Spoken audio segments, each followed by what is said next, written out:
Hello everyone and welcome to this week's behind the scenes devlog video, and this week I'm going to be doing some more work on the breeding system and the breeding trees. So first off, I've got a few things to tidy up with the breeding tree GUIs, which I started off last week, and then I also want to start work on a breeding requirement system, which is to do with the requirements needed to unlock new species through the selective breeding process.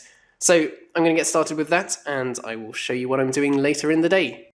So the first thing that I wanted to do this week was to have the breeding trees get cut off when they go outside the frame of a GUI, and as you can see I have now done that, and to do that I used the OpenGL scissor test, which is something that I haven't actually used before, but it was pretty easy to use. You just have to enable the scissor test and then you can set the bounds of the scissor test by calling GL scissor.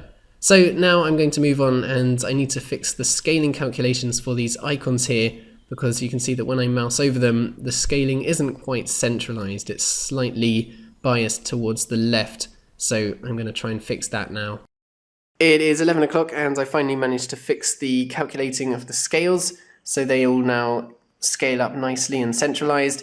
And now I'm going to work on creating 3D renderings of the entities, the different species, instead of having 2D image icons for them.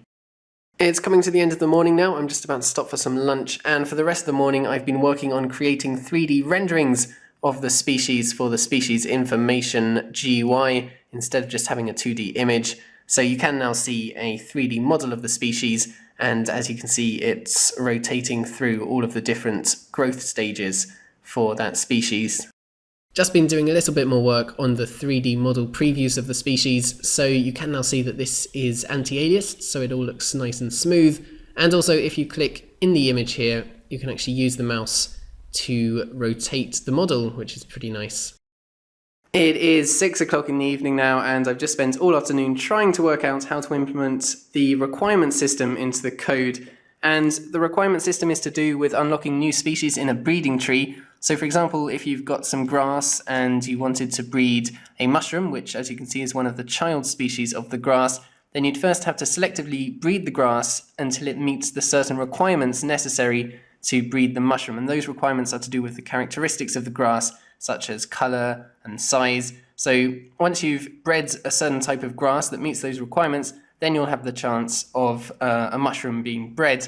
And I've been trying all afternoon, as you can see, to plan out how I'm going to implement these requirements into the code in an abstract and kind of generic way, but it has really not been going very well. I've been trying so many different things, but I haven't really found a good way of doing it. So I think I'm going to give up for today, because I'm not really making any progress at all, and I'll have another go at it tomorrow morning when I'm hopefully feeling a little bit more refreshed. It is Thursday morning, and today I'm going to be having another go at implementing the breeding requirements, and I've actually already started having another go at working it out this morning, and I've been planning out everything, and I think I've now got my head around it. I don't think it's too tricky. I'm not sure what was going on yesterday. I don't know why it was causing me so much trouble, but it all seems a lot clearer and easier this morning, so I'm just about to start implementing it into the code right now.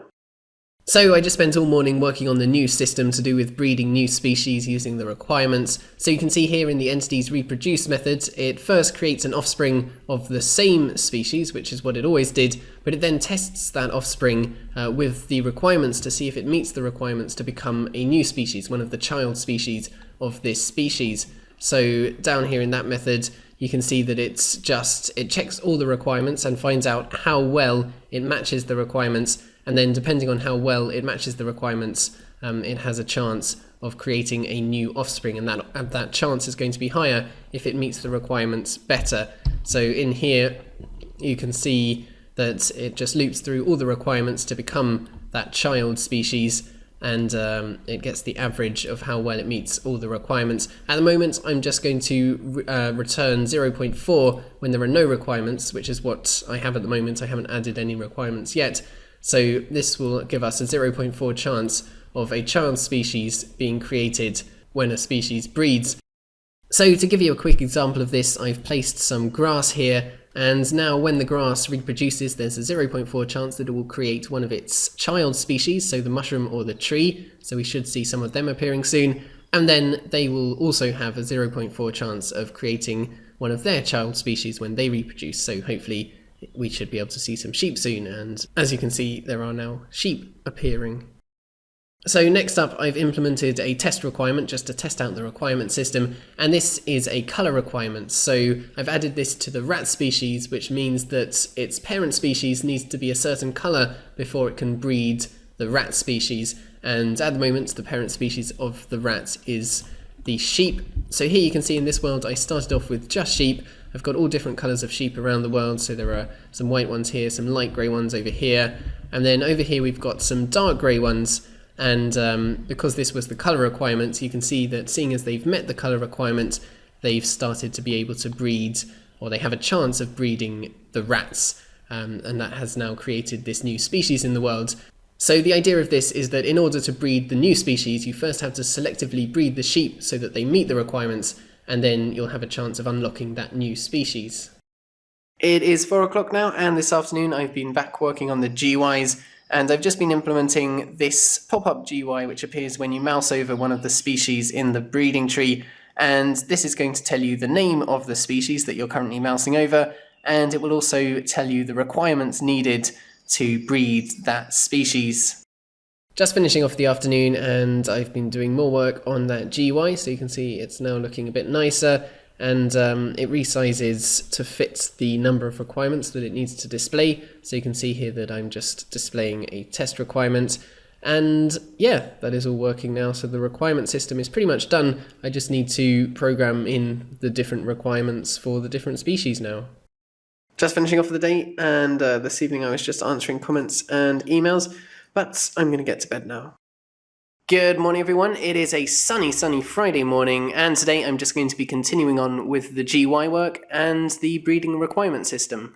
Just been making a couple of little updates to start off today. So firstly, I fixed a bug where clicking on the info button in the shop GUI would actually register as you buying the item, because previously it was just checking whether you clicked anywhere in this rectangle to decide whether you wanted to buy the item or not, and obviously the info button is inside the rectangle, so clicking on the info button would actually previously would have bought you the item, but now I've made it so that there can be unclickable regions within a button, and so now you can click on the info button and it brings up the info panel, but it doesn't buy the item. Also in the breeding trees now, I've made base species have a blue box around them so that you can see that they're a base species, and also in the pop-up GUI it says that they are a base species.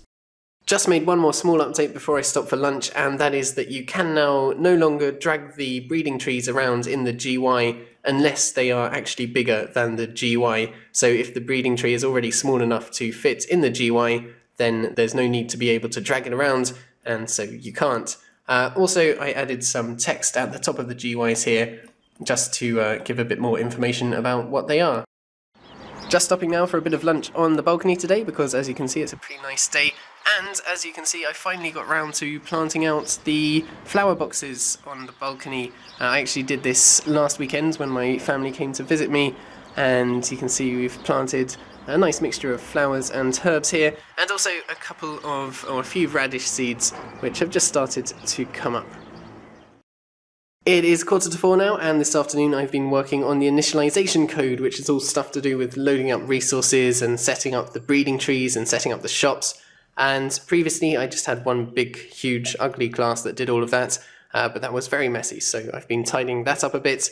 And also I've now connected the base species shop with the breeding trees so that it only sells base species, which at the moment unfortunately means that there's only one item in the shop, because the only base species in the game at the moment is the grass, but hopefully I'll get round to adding some new base species soon.